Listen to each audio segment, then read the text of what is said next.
Mejor un día en tus atrios que 1000 días lejos de ti. Mientras celebrábamos el culto, cantaba en coro, ministraba Emilio y se hacían oraciones. El Espíritu del Señor me ministraba en el corazón y me hacía entender que estos son los ambientes donde las vidas son transformadas. Claro que sí. Creo que es necesario venir al culto. Claro. Es necesario venir al culto. Pasan los años y después de tantos años de estar, pues hay momentos de todas las clases y ciertamente en un día de invierno, de esos que llueve, que la temperatura está abajo cero y miras por la ventana y ves que está cayendo agua y dices, hoy bajar al culto me parece que va a ser difícil. Pero quiero resaltar, no sé por qué cuento esto, lo voy a contar. Creo que lo conté ya hace aquí mucho, lo conté, pero lo voy a contar. Un culto te puede cambiar la vida. Amén. Amén. Creo. Amén. Creo. ¿Verdad? Creo. Y no a ti, puede cambiar la vida a un país entero.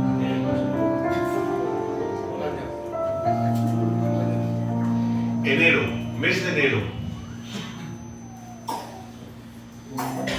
en Inglaterra,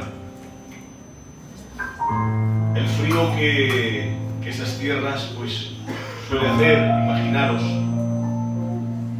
en un pequeño pueblo llamado Colchester, si no creo mal recordar. Es domingo por la mañana. Se levanta el diácono de la iglesia, abre la cortina y la nevada terrible. Más de medio metro de nieve. La chimenea, imaginaros las casas inglesas, fuego a tope, se sienta en el sofá. Pero había culto. Es el diácono, sin pereza ninguna, se levanta, se pone su abrigo, su bufanda, su gorro y se dirige a la iglesia que estaba, pues, en el centro del pueblo. Sale por la nieve caminando como puede y llega a la iglesia. Cuando entra por las puertas de la iglesia, lo primero que hace el diácono es encender las estufas con el carbón para que la gente no tenga frío. Y empiezan a llegar los fieles, los que nunca fallan, los más ancianos. Empiezan a entrar con frío, empiezan a ocupar sus lugares.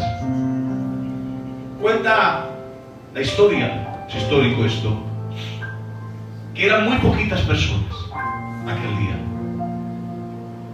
Y para colmo llega un mensaje: el pastor no puede venir a causa de la nevada y de las inclemencias del tiempo, ha caído enfermo.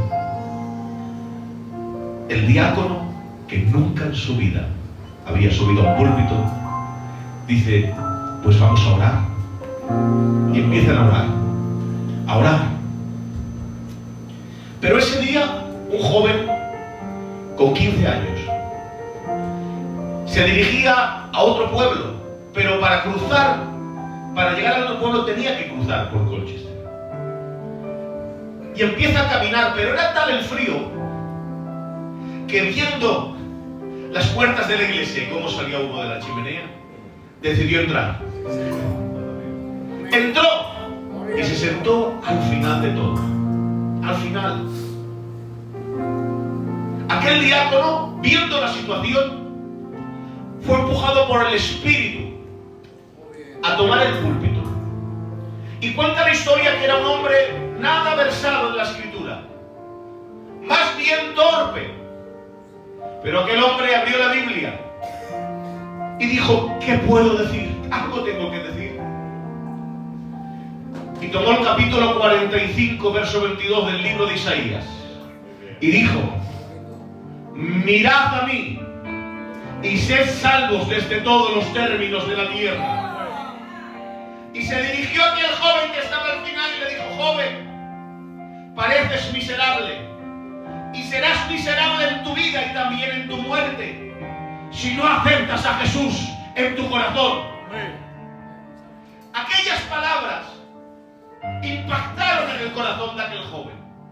De tal manera lo impactaron que aquella iglesia metodista, que hablaban en lenguas, que creían en los dones del Espíritu y para él era algo nuevo, fue impactado de tal forma que empezó a seguir a Jesús.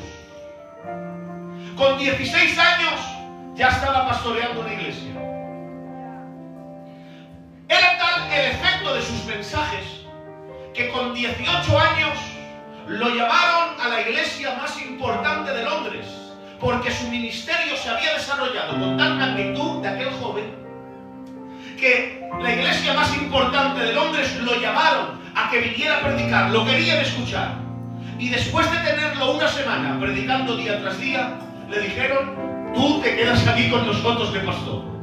Con 18 años, con 20 años, cuenta la historia que cuando él predicaba, los teatros, disculpen la expresión, los bares, las cantinas, cerraban porque nadie iba. Todo el mundo iba a escucharlo predicar. Cuenta la historia que ese joven empezó a predicar y a desarrollar tal ministerio que creó un montón de hogares para niños huérfanos, hospitales para los enfermos. Creó un ministerio con tal capacidad que sus mensajes tenían tal efecto que no cabía la gente y tenía que rogar y decir: por favor, no vengan a este culto que vamos a celebrar después, para dejar entrar toda la gente que se ha quedado fuera. La gente se agolpaba a escucharlo. Sus mensajes los publicaban los periódicos.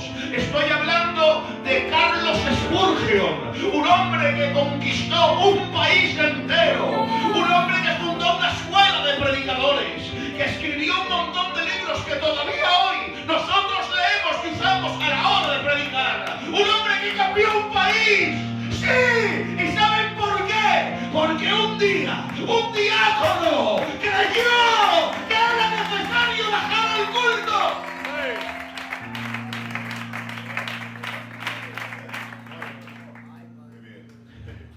Un diácono creyó que era necesario. ¿Y qué fruto trajo? ¿Qué fruto trajo? Un culto te cambia la vida. Amén. Y quizá no la tuya, sino la de muchos. Por eso creen los cultos. Porque Dios quiere salvarnos. Quiere salvarnos. Estaba aquí y pensaba en lo que has dicho, Emilio. Dios quiere salvarnos. En estos días hemos estado hablando y hemos estado debatiendo. La salvación le pertenece a Dios. Podemos dar testimonio de aquellas personas que viven una vida piadosa y cristiana. Pero de aquellos que no han vivido una vida piadosa y cristiana, señores, yo no me atrevo a condenarles. Porque la salvación le pertenece a Dios. Le pertenece a Dios. Porque nos lo relata la Biblia, que el ladrón que estaba a su derecha, al final de su vida, se salva. Pero no sabemos por qué la Biblia nos lo relata. Si no, nadie lo hubiese sabido. Pero Dios nos lo deja como una enseñanza. Que no podemos dar a nadie por perdido. Que no se puede condenar a nadie. Porque Dios quiere salvar al hombre. Y la salvación le pertenece a Dios. Le pertenece a Dios. Dios. Y te quiere salvar, Julio. Y te quiere salvar, Emilio. Y me quiere salvar. Amén, amén. ¿Y sabes qué? Que yo a veces pienso y digo, pero puede parecer injusto. Puede parecer injusto por mi actitud. Claro. Por cómo vivo. Claro. Por cómo me comporto. Muy bien. Por cómo a veces hablo. Por cómo camino. Piensa por un momento lo que Dios quiere hacer en tu vida, la gracia que Dios te entrega, la misericordia que Dios tiene. Amén. Sin embargo, permíteme sentirme libre. Le das la espalda, pecas, haces cosas que no le agradan, pero Dios te sigue amando y te sigue queriendo salvar. Y le vuelves a dar la espalda y vuelves a fallarle. Que sí. Y en tu corazón sigues albergando cosas. Y eso parece que fuera injusto, y con todo y con eso Dios te quiere salvar. Te quiere salvar. Y vienes aquí y te extiende la mano. Y como decía un coro antiguo, esperas un azote. ¿Y qué va? Te da un abrazo. Te mereces el azote y yo también, pero te da un abrazo. Y parece que es injusto, que no obra con justicia. Y parece que no está obrando conforme a su carácter. Pero si miramos la Biblia veremos que el carácter de Dios es inalterable. Y yo pensando en esto ahora mismo, pensando en esto, decía, pero ¿y por qué te comportas así?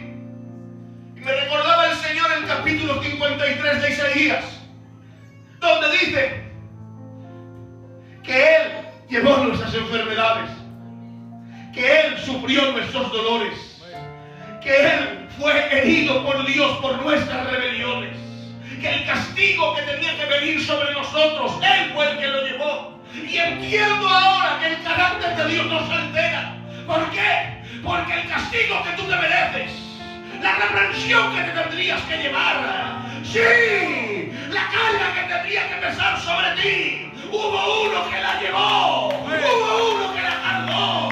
Su nombre es Jesús. Por eso, a pesar de cómo eres y de cómo soy, Señor, Dios nos ama. Amén. Dios nos ama. Amén. Y quiere salvarnos. Quiere salvarnos. Quiero ministraros algo muy rápido, a medio gas, y mejor tarde mucho porque no puedo todavía. Pero quiero decirte que Dios quiere hacer algo contigo. El culto lo estamos llevando en esta línea. Dios quiere hacer algo contigo. Amén.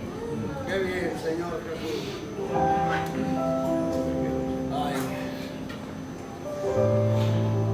En estos días estamos experimentando, los que hemos estado en el retiro y en el tiempo que llevamos de Casas Baratas, que Dios está obrando de una forma especial. Amén. Y que no quiere usar solamente al pastor, a los obreros, al coro, que Dios está usando a mucha gente para que esta obra crezca. Amén. Hoy subíais un vídeo, no sé quién lo subía, en el grupo, y ponía el pesca, ¿no? Sí. Lo que ha crecido la iglesia desde que hacíamos los cultos en la calle. Ha crecido porque Dios quiere hacer algo. Amén. Llevo tiempo diciéndoslo y lo sé. Quiere hacer algo. Quiere contar contigo. En este retiro ha habido gente que ha recibido mucho de Dios. Ha habido gente que ha sido ministrada por Dios. Pero yo estaba en casa hoy y mientras meditaba un poquito en la escritura, me venía a la mente un texto que dice en la Biblia que el sembrador salió a sembrar. Y en el primer apartado de esta parábola dice: y Y parte de la semilla cayó junto al camino.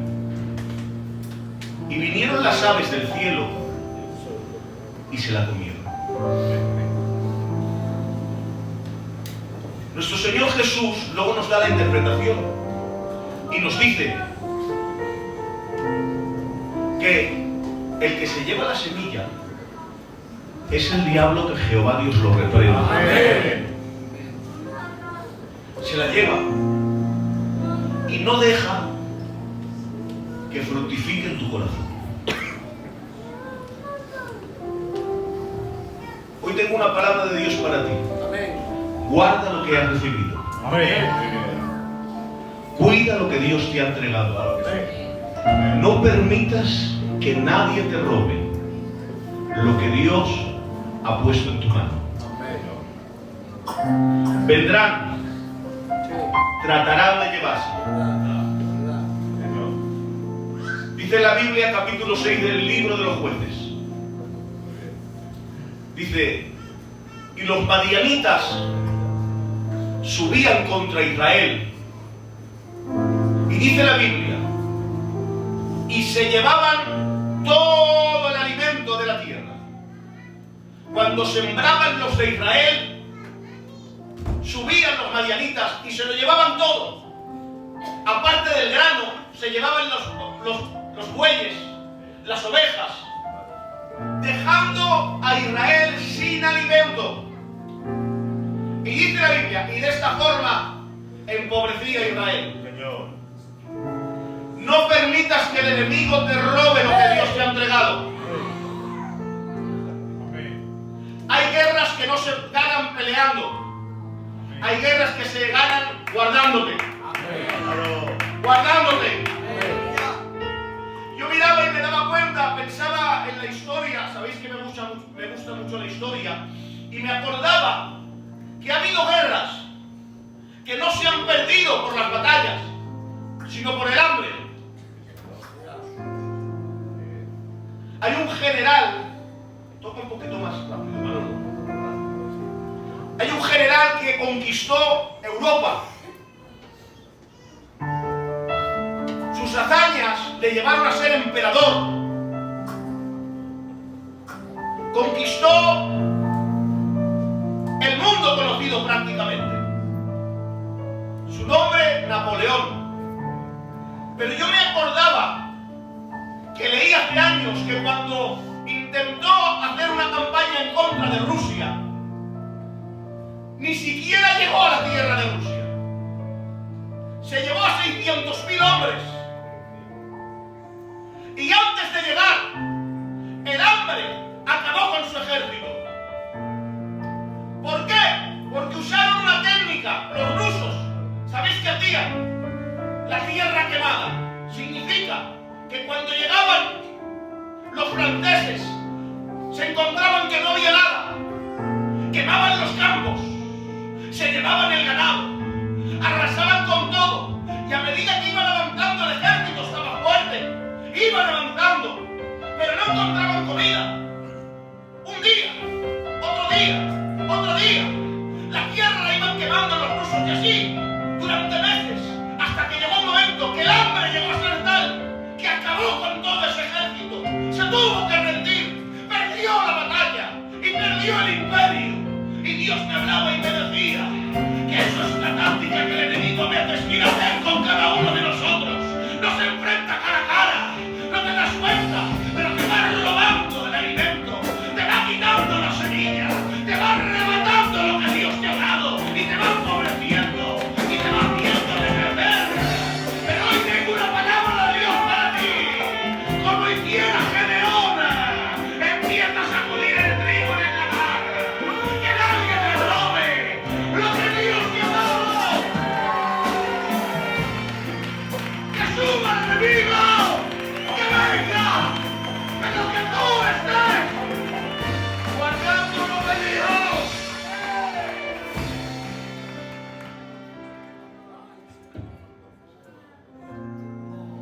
La Biblia dice que Gedeón sacudía el trigo en el lagar. No es el lugar común ni corriente que va. Cuesta muchísimo más. Según creen los historiadores, yo no soy hombre de campo, pero lo he visto cómo lo hacen. El trigo se sacude, lo cogen, lo tiran al aire. ¿Y sabéis qué ocurre? Que el viento se lleva la parte que nos sirve y el grano que tiene peso cae y se limpia, así se trilla. Es muy fácil hacerlo, pero para hacerlo eso hay que hacerlo en un lugar abierto. Y Gedeón sabía que en ese momento no podía hacerlo así. No podía. Y se metió en el lagar. ¿Sabéis qué es un lagar? Un sitio cerrado. No hay viento, pero estaba salvo. Y allí le costaba muchísimo más. Tenía que hacerlo, según creen los historiadores, a mano, grano por grano. Pero él se guardaba. Me va a costar más, pero no te vas a llevar ni un grano de lo que Dios te ha dado. Me voy a poner a sacrificar, a esforzar, pero no me vas a robar nada. Recibe esta palabra de parte de Dios. Lo que Dios te ha dado, guárdalo.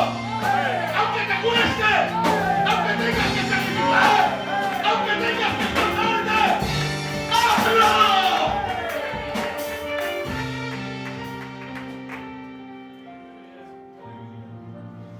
Porque como dijo un hombre sabio,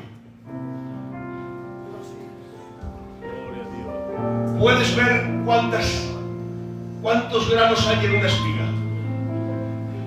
pero jamás sabrás cuántas espigas y cuánto fruto puede dar un grano. Así que desde aquí te animo a que cuides lo que Dios te ha dado. Lo que has recibido en estos días, que no te lo robe el enemigo. Abrázalo. Vendrá, el ladrón vendrá y querrá robarte, pero no lo permitas. Guárdate, mantente, persevera, sacrifica, como predicaba el otro día en el retiro del Perico.